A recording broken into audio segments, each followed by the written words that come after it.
A school voucher, also called an education voucher in a voucher system, is a certificate of government funding for a student at a school chosen by the student or the student's parents. The funding is usually for a particular year, term or semester. In some countries, states or local jurisdictions, the voucher can be used to cover or reimburse homeschooling expenses. In some countries, vouchers only exist for tuition at private schools. Under many non-voucher education systems, people who pay for private schooling are still taxed for public schools. These parents fund both public schools and private schools simultaneously. Although in some countries, states or local jurisdictions, private schools may still receive substantial government funding. History. The oldest continuing school voucher programs existing today in the United States are the town tuitioning programs in Vermont and Maine, beginning in 1869 and 1873 respectively. Because some towns in these states operate neither local high schools nor elementary schools,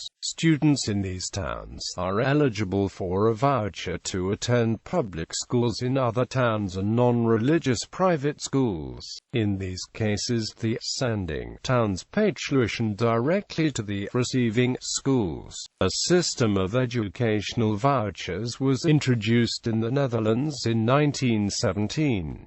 Today, more than 70% of pupils attend privately run but publicly funded schools, mostly split along denominational lines. Nobel Prize-winning economist Milton Friedman argued for the modern concept of vouchers in the 1950s, stating that competition would improve schools and cost efficiency. The view further gained popularity with the 1980 TV broadcast of Friedman's book Free to Choose, for which video chapter 6 was devoted entirely to promoting educational freedom through programs like School Vouch. In some southern states during the 1960s, school vouchers were used as a way to perpetuate segregation. In a few instances, public schools were closed outright and vouchers were issued to parents. The vouchers, in many cases, were only good at privately segregated schools, known as segregation academies. In 2005, Drive. Alabaks Malik, managing director, Punjab Education Foundation, under the supervision of Professor Henry M. Levin, introduced education vouchers scheme in Pakistan with the features of equity, productivity, social cohesion and freedom of choice. Today, all modern voucher programs prohibit racial discrimination. Definitions. There are important distinctions between different kinds of schools. Public schools operate publicly and are funded by taxes. Private schools operate privately and are funded privately, such as by tuition or donations. School vouchers are subsidies given directly to parents for tuition at any school. Charter schools are operated privately and funded publicly. Open enrollment is the process of allowing parents to choose which public school their child attends instead of being assigned one. This is sometimes confused with vouchers as a promotion for school choice. Education tax credit, tuition tax credit, or tax credit scholarship. There are two types of education tax credits: personal use and donation. Personal use tax credits are tax credits given to individual taxpayers for education expenditures made on behalf of their own children. Donation tax credits are tax credits given to individual taxpayers or businesses who donate to non-profit organizations that give out private school scholarships. Education savings accounts allow parents to withdraw their children from public district or charter schools and receive a deposit of public funds into government-authorized savings accounts with restricted but multiple users. Those funds, often distributed to families via debit card, can cover private school tuition and fees, online learning programs, private tutoring, community college costs, higher education expenses, and other approved customized learning services and materials. Controversy. Proponents of school voucher and education tax credit systems argue that those systems promote free market competition among both private and public schools by allowing parents and students to choose the school where to use the vouchers. This choice available to parents forces schools to perpetually improve in order to maintain enrollment. Thus, proponents argue that a voucher system increases school performance and accountability because it provides consumer sovereignty, allowing individuals to choose what product to buy, as opposed to a bureaucracy. This argument is supported by studies such as When Schools Compete, the effects of vouchers on Florida public school achievement, which concluded that public schools located near private schools that were eligible to accept voucher students made significantly more improvements than did similar schools not located near eligible private schools. Stanford's Caroline Hoxby, who has researched the systemic effects of school choice, determined that areas with greater residential school choice have consistently higher test scores at a lower per pupil cost than areas with very few school districts. Hoxby found that the effects of vouchers in Milwaukee and of charter schools in Arizona and Michigan on nearby public schools forced compete made greater test score gains than schools not faced with such competition, and that the so-called effect of cream skimming did not exist in any of the voucher districts examined. Hoxby's research has found that both private and public schools improved through the use of vouchers. Also, similar competition has helped in manufacturing, energy, transportation, and parcel postal sectors of government that have been socialized and later opened up to free market competition. Similarly, it is argued that such competition has helped in higher education, with publicly funded universities directly competing with private universities for tuition money provided by the government, such as the GI Bill and the Pell Grant in the United States. The Foundation for Educational Choice alleges that a school voucher plan embodies exactly the same principle as the GI bills that provide for educational benefits to military veterans. The veteran gets a voucher good only for educational expense, and he is completely free to choose the school at which he uses it, provided that it satisfies certain standards. Proponents are encouraged by private school sector growth, as they believe that private schools are typically more efficient at achieving results at a much lower per pupil cost than public schools. A Cato Institute study of public and private school per pupil spending in Phoenix, Los Angeles, D.C., Chicago, New York City, and Houston found that public schools spend 93% more than estimated media in private schools. Proponents claim that institutions often are forced to operate more efficiently when they are made to compete, and that any resulting job losses in the public sector would be offset by the increased demand for jobs in the private sector. Friedrich von Hayek on the privatizing of education. As has been shown by Professor Milton Friedman, it would now be entirely practicable to defray the costs of general education out of the public purse without maintaining government schools, by giving the parents vouchers covering the cost of education of each child, which they could hand over to schools of their choice. It may still be desirable that government directly provide schools in a few isolated communities where the number of children is too small for privately run schools, but with respect to the great majority of the population, it would undoubtedly be possible to leave the organization and management of education entirely to private efforts, with the government providing merely the basic finance and ensuring a minimum standard for all schools where the vouchers could be spent. Other notable supporters include Newark Mayor Cory Booker, former governor of South Carolina Mark Sanford, billionaire and American philanthropist John T. Walton, former mayor of Baltimore Kurt L. Schmoke, former Massachusetts Governor Mitt Romney, and John McCain.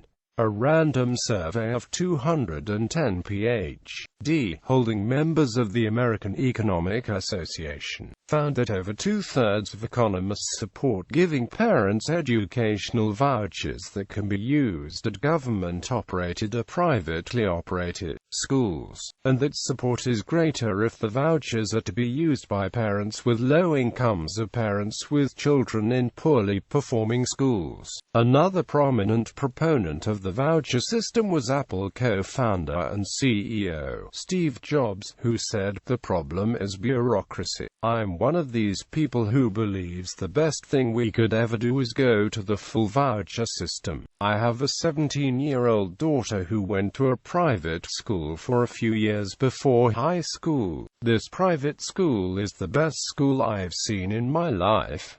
It was judged one of the 100 best schools in America. It was phenomenal. The tuition was $5,500 a year, which is a lot of money for most parents. But the teachers were paid less than public school teachers, so it's not about money at the teacher level." I asked the state treasurer that year what California pays on average to send kids to school, and I believe it was $4,400.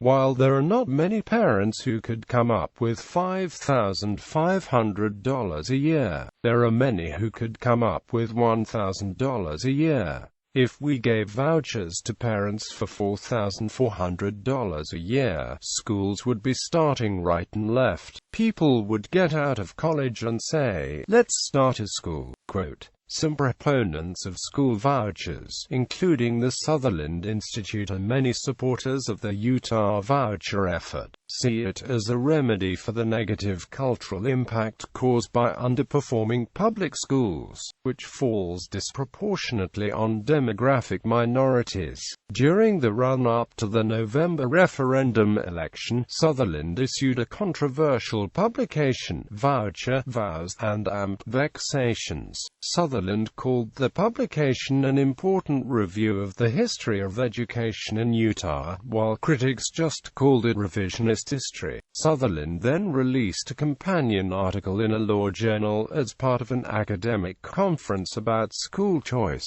The Friedman Foundation for Educational Choice, founded by Milton and Rose Friedman in 1996, is a non-profit organization that promotes universal school vouchers and other forms of school choice. In defense of vouchers, it cites empirical research showing that students who were randomly assigned to receive vouchers had higher academic outcomes than students who applied for vouchers but lost a random lottery and did not receive them, and that vouchers improve academic outcomes at public schools, reduce racial segregation, deliver better services to special education students, and do not drain money from public schools. Opponents. The main critique of school vouchers and education tax credits is that they put public education in competition with private education, threatening to reduce and reallocate public school funding to private schools. Opponents question the belief that private schools are more efficient. For example, although a Cato Institute study of public and private school per pupil spending in 6 major U.S. cities found that public schools spend 93% more than estimated median private schools. Spending varies greatly among private schools, so this average can be misleading. Public school teachers and teacher unions have also fought against school vouchers. In the United States, public school teacher unions, most notably the National Education Association, argue that school vouchers erode educational standards and reduce funding, and that giving money to parents who choose to send their child to a religious or other school is unconstitutional. The latter issue was struck down by the Supreme Court case Selman v.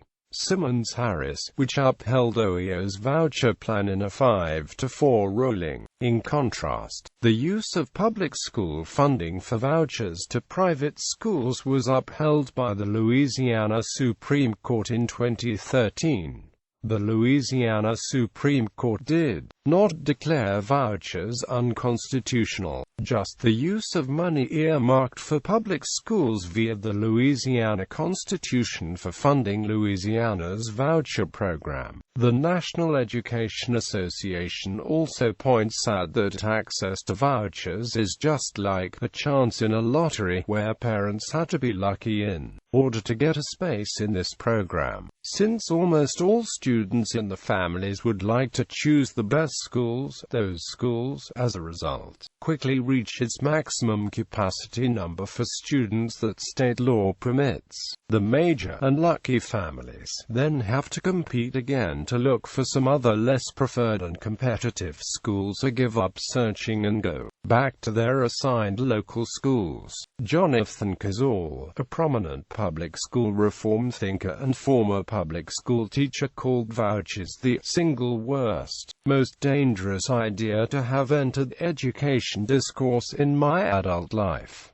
People who can benefit from vouchers often do not know it. In April 2012, a bill passed in Louisiana that made vouchers available to low-income families whose children attended poorly ranked schools. A student whose household income was low who attended a school ranked C, D, or F could apply for vouchers to attend another school. Of the estimated 380,000 eligible students during the school year when the bill was passed, only 5,000 students knew about and applied for the vouchers, and accepted them. In 2006, the United States Department of Education released a report concluding that average test scores for reading and mathematics, when adjusted for student and school characteristics, tend to be very similar among public schools and private schools. Private schools performed significantly better than public schools only if results were not adjusted for factors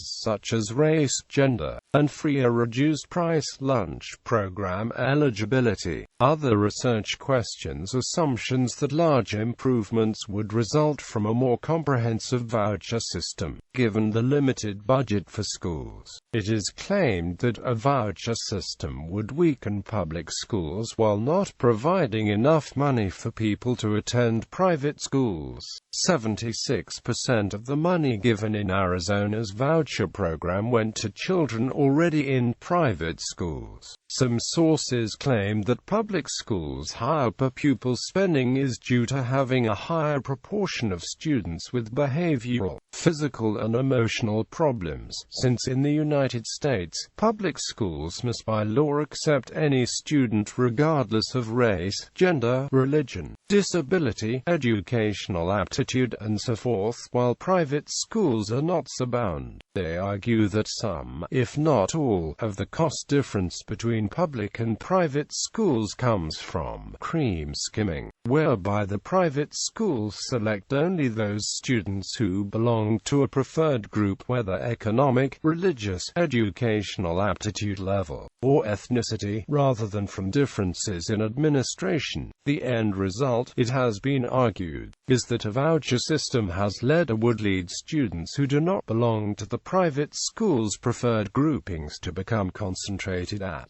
public schools. However, of the 10 state-run voucher programs in the United States at the beginning of 2011, 4 targeted low-income students, 2 targeted students in failing schools, and 6 targeted students with special needs. Another argument argument against a school voucher system is its lack of accountability to taxpayers. In many states, members of a community's Board of Education are elected by voters.